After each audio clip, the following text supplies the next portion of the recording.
Hello, I'm Dominic Taylor, and I'm the third great grandson of John Henry Brock.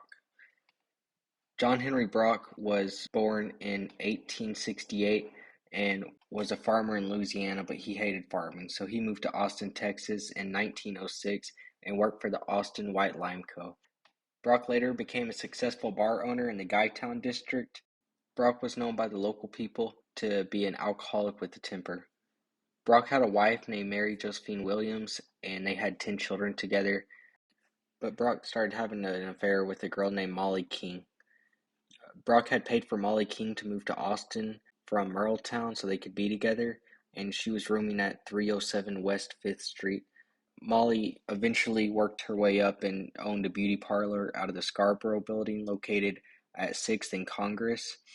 Brock and Molly kind of had an off and on relationship where they were both jealous of each other and lacked trust, and they had an abusive relationship.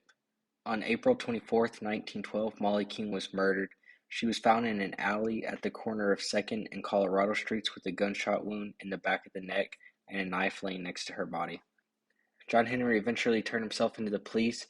He had a thin cut on his face and blood-soaked clothes. He stated that Molly attacked him, and out of self-defense, she ended up dead. During the preliminary hearing, Justice of the Peace J.W. Mendel heard testimony from a local working girl and friend of Brock by the name of Naomi Luck. Naomi stated that she was at a local saloon to get a drink of whiskey, and she saw Brock there whittling away at his fingers with a knife. So she called him over and started talking to him, and she was asking about Molly and how things were going. And Brock said that they weren't doing too good, they were fighting.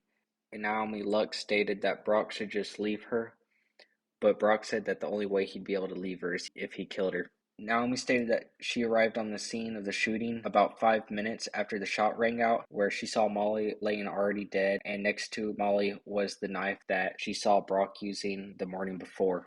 Despite Brock's claims of self-defense, the testimony of Naomi Luck was enough to get Brock indicted, and a trial date was set for May 20th, 1912. With the courtroom packed, hundreds of men stood to capacity, listening to hours of testimony from a number of witnesses. One of the main witnesses was a man named Lee Whitley, who had been boarding at the same location as Molly, and he stated that the night preceding the killing, Brock had come and knocked at the back door. When he answered the door, Brock had his hand on his gun and was asking where Molly was. Whitley stated that Molly wasn't there. John Henry Brock demanded to be taken around the house and look for Molly. He went to a number of rooms, looked under the beds, but didn't find her. All the while, Brock kept his hand on his six-shooter. During the trial, Brock took the stand, and he stated that he and Molly had gotten into a scuffle because Molly spotted the knife that another girl had given him. She took it and sliced him on the face in two places, and then she ended up with her back against his chest, and he had his gun out and jabbed her twice in the back of the head to get her away to protect himself, and the second jab with the gun unintentionally made the gun go off.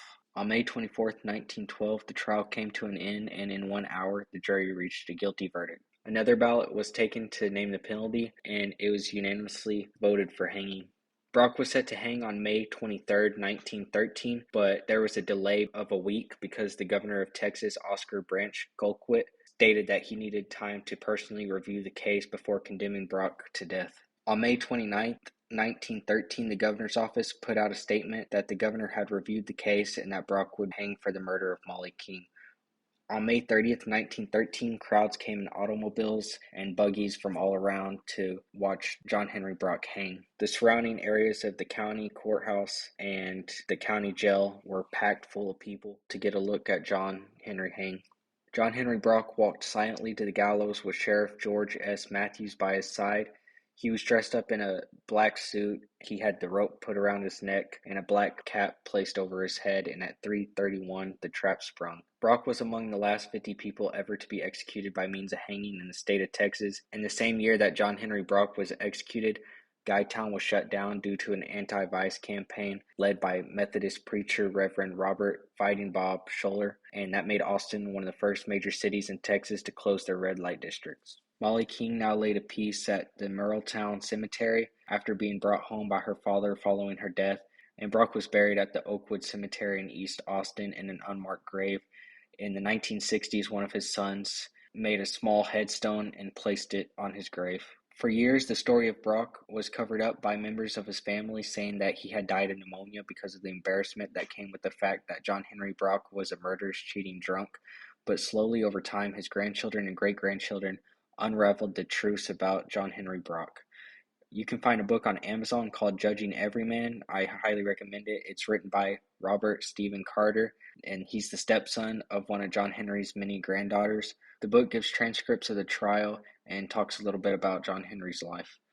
To this day, there's still several bars and clubs in the district now known as the Warehouse District. That district still has one of the highest crime rates in the state of Texas. Ever since John Henry Brock moved from Louisiana, my family's resided in Texas.